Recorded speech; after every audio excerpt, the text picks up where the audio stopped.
प्रधानमंत्री खाद्य सूक्ष्म उद्योग उन्नयन योजना की जानकारी हेतु एक कार्यशाला का आयोजन अजमेर कृषि उपज मंडी समिति अनाज के सचिव मदन लाल सैनी की अध्यक्षता में आयोजित किया गया।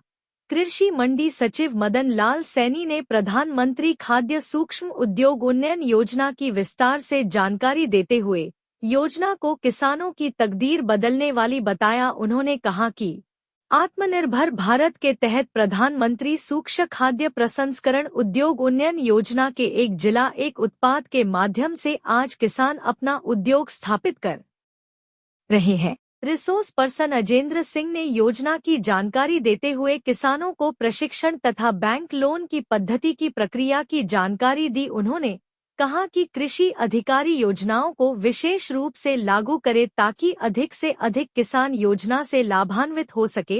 कार्यशाला के दौरान उपस्थित बैंक अधिकारी सहित अन्य अधिकारियों ने भी अपने विचार रखे।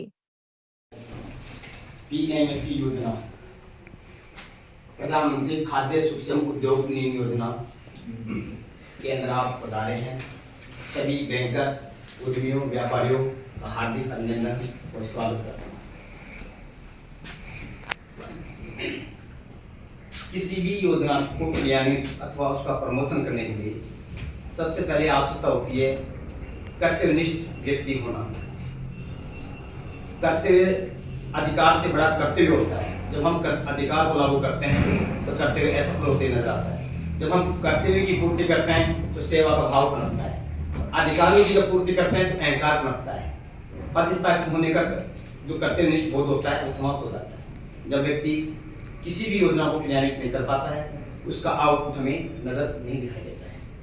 क्योंकि किसी भी कार्य को करने के पहले व्यक्तिनिष्ठ बनने के लिए समष्टि और समष्टि का योग बना करके उस योजना को क्रियान्वित यदि हम करते हैं तो योजना सफल और मार्ग पर चलते हुए अपने आंकड़ों को यथास्थापित करते हुए कार्य की सफलता के परिणाम को परिलक्षित करते हुए नजर आती है। हमें जो भी आंकड़े इस योजना को पूरा करने के लिए जो डाटा एनालिसिस उपलब्ध करवाए गए हैं उसको पूरा करना हम अपना कर्तव्य समझते हैं। लेकिन जब हम किसी योजना को क्रियान्वित करते हैं, योजना की जो गाइडलाइंस है, आउटलाइंस है, वो हमारी कॉम्प्लेक्ट के माध्यम से आपको इंगित की गई है कि वेरियस टाइप्स की जो फूड प्रोसेसिंग इंडस्ट्री जो होती है, खाद्य प्रसंस्करण उद्योगों में खाद्य से संबंधित किसी भी प्रकार का आप उद्योग कर सकते हैं। जैसे ऑयल मिल उद्योग है, आटा मिल उद्योग है, बेकरी उद्योग है, मसाला उद्योग है, दाल मिल उद्योग है, वेयर हाउस है, कोल्ड स्टोरेज है, एप्पल जैम प्रोसेसिंग यूनिट है, सॉस जैम केचप यूनिट है, सोया पनीर यूनिट है। इन किसी भी प्रकार के आप खाद्य प्रसंस्करण इकाई को स्थापित कर सकते हैं। ठीक है, बहुत सारी योजनाएं लागू होती है, लेकिन उस योजना को जब हम धरातल क्षेत्र में भी जब हम उसको प्रोत्साहित करते हैं लोगों को और लोगों को उस योजना के बारे में बहुत सारा बताया जाता है, उसके बाद भी हमें आउटपुट नजर नहीं आता है तो इसका मतलब है कि मैनेजमेंट इंफॉर्मेशन सिस्टम सही तरीके से लागू होकर के धरातल पर क्रियान्वित नहीं हो रहा है।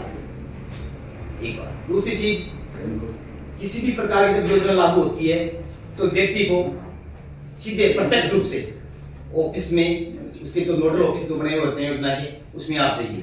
कौन उसको देख रहा है उस व्यक्ति से आप मिलिए व्यक्ति, या आप नहीं मिल पाते हैं तो आप उस जो योजना को देख रहा है उसको आप आग्रह कर सकते हैं, आप बता रही या कोई साधन की व्यवस्था करके उसको बुला सकते हैं और योजना का फायदा ले सकते हैं। आपको पूर्ण रूप से हेल्थ होल्डिंग सपोर्ट निश्चित प्रकार का प्राप्त होता है।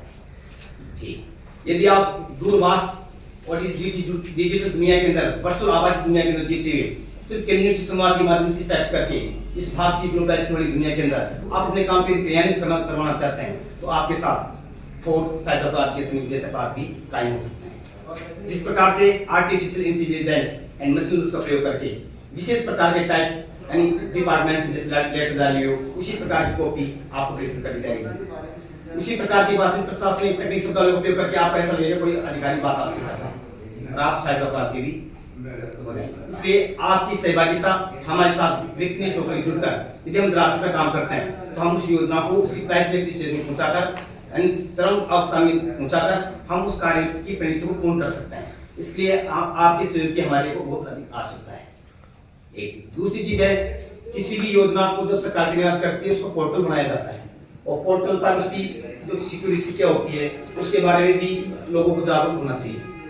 कि हम किस तरीके से काम क्रियान्वित करें। और अपने जब आधार कार्ड है, पैन कार्ड है, जो भी आपके व्यक्तिगत जो डॉक्यूमेंट्स हैं, जब आप किसी को देते हैं तो वो किस में देते हैं, तो उसके बारे में भी आपको पता होना चाहिए अब किसको दिया जा रहा है, किसको नहीं दिया जा रहा है। ये मात्र से व्हाट्सएप कर दिया है। जब तक आप उस व्यक्ति से व्यक्तिगत और फिजिकली रूप से मिल नहीं लेते हैं कार्यालय में उपस्थित होकर के, तब तक कार्यालय को आप न्याय करने से बचे रहें।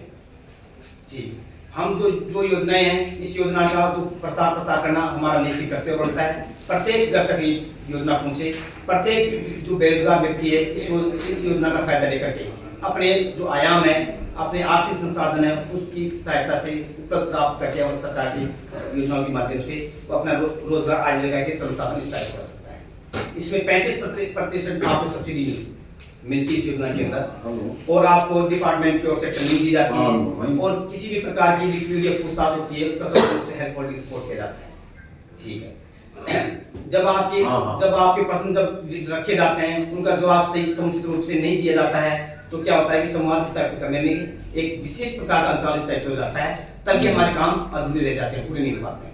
उसके लिए भी जो योजनाओं को फॉरवर्ड करता है, देखता है, अवलोकन करता है, ऑब्जर्वेशन करता है, उसका भी नैतिक दायित्व बनता है कि वो कंप्लीट काम संवाद गैप व्यापारी के साथ, किसान के साथ विशिष्ट प्रकार का संवाद अंतराल को समाप्त करने की भूमिका भी हम लोग क्रियान्वित करें, तभी हम इस योजना को सफल रूप से क्रियान्वित और सिद्ध कर सकते हैं और योजना का अच्छा आउटपुट ले सकते हैं। सरकार ने जो लक्ष्य दिए हैं उस लक्ष्य की हम परिपूर्ति अच्छी तरीके से कर सकते हैं। तो मेरा कहने का मतलब है कि आपको सारी निःशुल्क सहायता हमारे डिस्ट्रिक्ट नोडल ऑफिसर बंदलाल सैनी साहब हैं, एसपी यूनिट से पधारे हुए सम्मानीय संदीप जी सैनी हैं, ठीक है, डीआरपी मैडम दीगा कल्याण जी बैठी हैं, तो आपको सबको पूरा हेल्प होल्डिंग सपोर्ट होगा, ऐसी कोई बात नहीं। लेकिन मुख्य रूप से जो टेक्निकल इंफॉर्मेशन सिस्टम है उसका भी आप ध्यान रखें और योजनाओं का फायदा लें। इतना कहकर मैं अपने शब्दों को विराम देता हूँ। अगर आपको हमारा यह वीडियो पसंद आया हो तो इसे लाइक और शेयर जरूर करें, और हाँ, हमें सब्सक्राइब और फॉलो करना न भूलें ताकि आप अपने क्षेत्र और प्रदेश की कोई खबर मिस न करें। तो जुड़े रहिए हमारे साथ और देखते रहिए